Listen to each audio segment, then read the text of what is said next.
I had an opportunity for a couple of years to be in a extremely dysfunctional and conflict-ridden relationship. Maybe some of you can relate to that. And what it taught me, I say it's an opportunity because until then I was very much anti-conflict. I would go out of my way to avoid conflict in every way possible. And yet here I was, not that wasn't an option, not that I wanted to choose that. And yet I couldn't find a way, I didn't want to find a way out, and yet I couldn't find a way through. And so it led me on this exploration of the nature of conflict, and why is it so much of it in our daily lives? And if you look around the world, if you look at news, I mean, sometimes it seems nothing but conflict.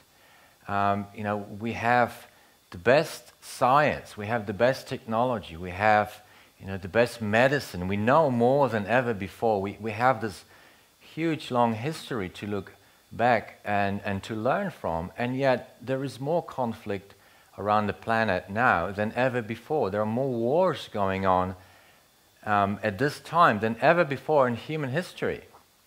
We should be at our kind of pinnacle as civilization. So what's going on here, really? And even the conflict is so deeply entrenched in our collective mind that even the solutions that are offered to us to conflicts are more conflicts. So we have wars on everything. We have war on cancer, we have war on drugs, we have war on poverty, we have war on terror. The one I haven't heard about yet is war on war, but maybe that's coming still. So what is it that creates so much conflict? And yet, Gandhi said that a long time ago that an eye for an eye only leads to the whole world going blind. And I think here we are.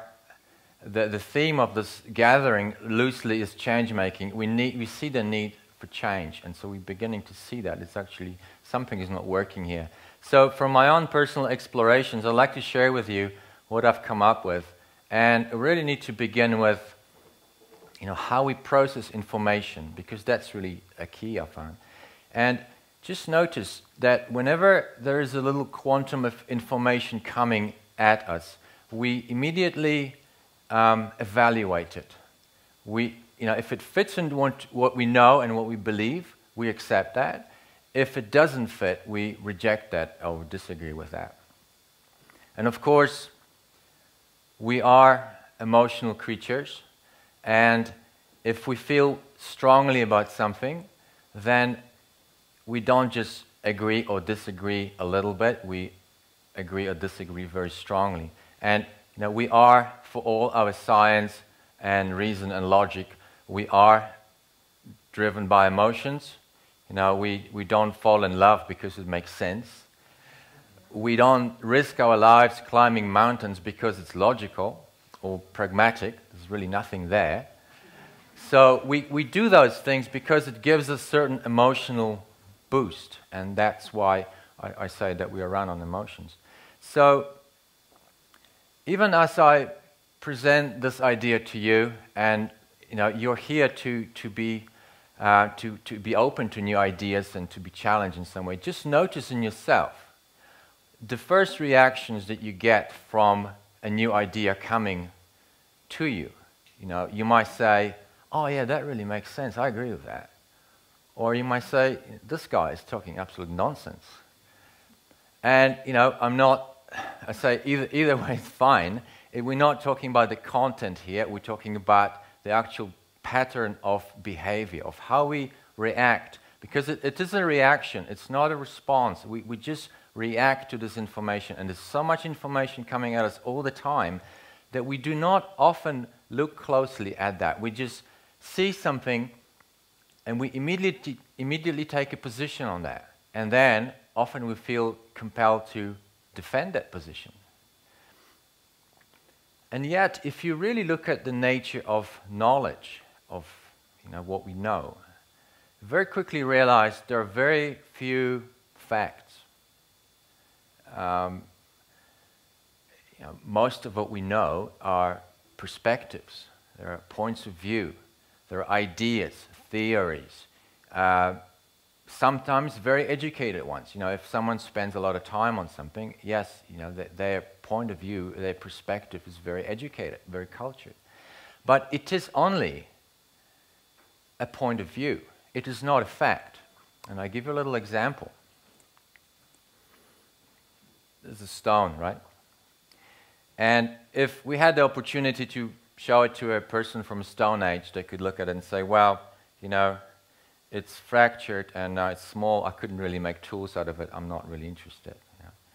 If we show it to a Newtonian model kind of scientist who works with mechanistic sort of view of the world, they could say, well, this stone has a certain mass. If you drop it on your foot, action and reaction will hurt. If you give it to a chemist, they could give you a chemical analysis of it, tell you what elements are present here, in what proportions. If you give it to a physicist, they could say, well, actually, it's an illusion that this thing is solid because inside it, there's a lot more space than there's things. If you take it the next step, give it to a quantum physicist, they could say, well, actually, considering the holographic nature of the universe, you could be holding in your hand entire galaxies. And note that poet William Blake suggested that long before the advent of quantum sciences. He said, to hold a universe in the palm of your hand, see a world in a grain of sand. Well, that's a lot of grains in this. If you show it to a crystal healer, you get a completely different perspective. She, will always be she, would say, there is quartz here, and the quartz has particular qualities. So, and on and on and on. So you can see that there are so many different perspectives on such a simple thing. And you can say, well, but it's a fact that it's still a stone, right? Well, it's not a fact. It's a label. We label this mystery a stone. So therefore we think we know what it is. And we need to do that because in the world there's so much information. We need to label things just to make sense out of the complexity. But what happens is that we confuse the labels with the things themselves. And often, this is the simplest example. I mean, you can't go any more basic than that. But if you have something more complex, an issue, and again, or a group of people, and you label them, we forget, once we label something, we almost no longer look at that because we know what it is. We've got a label, right? And so that is not an open mind because we already have a picture, we know what it is, and we have a position on it. So an open mind, as I come to understand it, it's not that we are open to everything so we can argue or debate with it. There's just more stuff coming. No, we simply allow other ideas to be. You don't have to take a position. If you take a controversial issues like UFO, right? There are people who believe in UFOs, and there are people who ridicule the whole idea of it. Now, to both of them, I say, how do you know? How do you know? Where is your information coming from? It's probably, I'm guessing, not direct experience, unless you're one of the few lucky ones. So it comes from somewhere, right? And it usually is probably someone else's opinion that's been packaged. And then you examine that, and that's actually not the original thought either. So you're going down generations of not facts, just ideas and points of view. And yet we take that as facts, and then we make our stand, take our positions on it, and then we defend that. We invest it with emotional energy. So the open mind would really be, we just allow these all points of view to be. We don't have to take positions. And, if you're intellectual person, if you're, for example, make a living from thinking, you might find it quite frightening. But there is a real beauty in being able to say, I don't know. Like, what do you think about UFO? Well, I don't know. I haven't seen one. It doesn't mean they don't exist. I'm open to, to know more, but I'm not taking a position. I'm certainly not going to defend or ridicule it because I don't know. And consider, again, if you find this idea threatening, that suddenly you have to admit that you don't know, and you think like you should know because you feel stupid otherwise. There is so much information out there. We're just doubling what we know, the amount of information at ridiculous speed now, and yet the amount of information that each of us can actually hold and remember and recall is infinitesimally small by comparison. So it is actually truer to say that we don't really know, right? We specialize in specialties. We have such a narrow points of view. There are very few people out there who can actually see the big picture, and the big picture is such that there's really no one holds the monopoly on truth. Whatever you know on something, however much it is, it's not it. It's not all of it. There are other points of view. It's like shining a light on something, the light of knowledge, but you're only seeing that one aspect of it. And maybe if you're open-minded enough, you walk around the thing and you see other. But it's enough to realize there are more. There are other points of view. And if you're still feeling threatened by admitting I don't know, consider Socrates. A long time ago, he said, "I know that I know nothing." Socrates was a wise man, and his words are truer today than they were in his days because there's infinitely more information out there. So with this idea, we can just loosen up our grip on reality. We don't have to take positions. We can just let things be.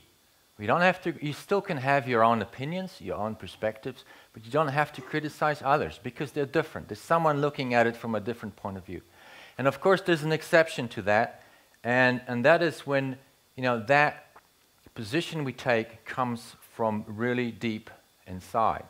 That is our core values, our core, beliefs that are non-negotiable and non-inviolable. And certainly, I wouldn't be here if I didn't at one point take that position and really stood up for it. And I was born in Poland and grew up there, and Poland was a communist country. And when I was in my just approaching 20, Poland basically went into war with itself, and government was fighting its own people. And there were tanks on the streets. There were gunfights. Well, the government was firing the guns. People had sticks and stones. And I was to be conscripted to the army, and perhaps told to go and shoot people. And because it was the martial law, if you refuse an order, then it's a court-martial, and maybe you get shot. So not ideal choices here. But my core values then, and I didn't know them in words, but I just knew they were there, was a very strong sense of personal freedom. No one ever can tell me to go and shoot someone just because it's an order. And also, a certain deep respect for all life. I mean, these people, I don't know, they've done nothing to me. Why should I go and do anything to them? And so, that is a position that comes, we don't need a proof for that. You don't need science to prove it to you. You don't need your religion to validate it. You don't need your mates, your friends to, pat you on the shoulder for it. But consequently, we don't need to impose that on someone else, saying, my values are better than yours. Because that, again, is the beginning of conflict. And so you can say, well, that's all very good. I've adopted this idea, and now I'm still being attacked. What do I do? Very good question, because it will happen, for sure. No matter how open-minded you'll be and how you allow ideas to be, someone will try to impose their idea on you. And for many years, I was interested and practiced the Wudang styles of Kung Fu. And for those of you not familiar with that, there are basically two main traditions. There's the Shaolin tradition of Kung Fu, which is very acrobatic, very showy. All the films are kind of using those styles. And there's the Wudang, which is a lot more contained, a lot more inner, and a lot more deadly. The Wudang styles are probably the most deadly martial arts ever invented. But the interesting thing happened that at some point, when those arts were just pure death, really, the arts of death, and one of them is called Dim Mak, the death point striking. They were married into Buddhism. The Buddhism came into China, and also influenced by Tao, as in Tao Te Ching. So that was a paradox. Here you have this most deadly martial arts. They're all about killing people. And here you have a philosophy that reveres all life. Now, how do you put them together? And the interesting thing happened. One of the fundamental principles in those martial arts become that you do not resist the opponent, that you yield to the opponent. So if someone pushes you, you step back. If they pull you, you move forward. But you are always in balance. You're not a pushover. You know which way it's going to go. You just go with it. More commonly, though, these rather than going back and forth, you rotate, you turn. So if you imagine there's a force coming at you, and you turn with it, and it's deflected. It kind of goes on a tangent off and away, and you're safe. And this is a really interesting point, because the attacker is then totally exposed. They're facing the other way, usually, and you have access to, they're at your mercy. And this is a point of choice where you can, retaliate, or where you can basically let them go and say, their level of awareness is not as high. They wouldn't be attacking you, otherwise they would sit down and talk about it. And so, I hope you can take that with you, this idea, and I'm not trying to sell it to you. I'm not trying to convince it that it works. Try it out for yourself, apply it, and see how it works. And when it does, don't try to impose it on others. Let them, the change that we want to see, be that change, and don't impose it, but inspire it. So then, we don't create conflict anymore. It's not about resolving the conflict. It's about not creating it anymore. Thank you.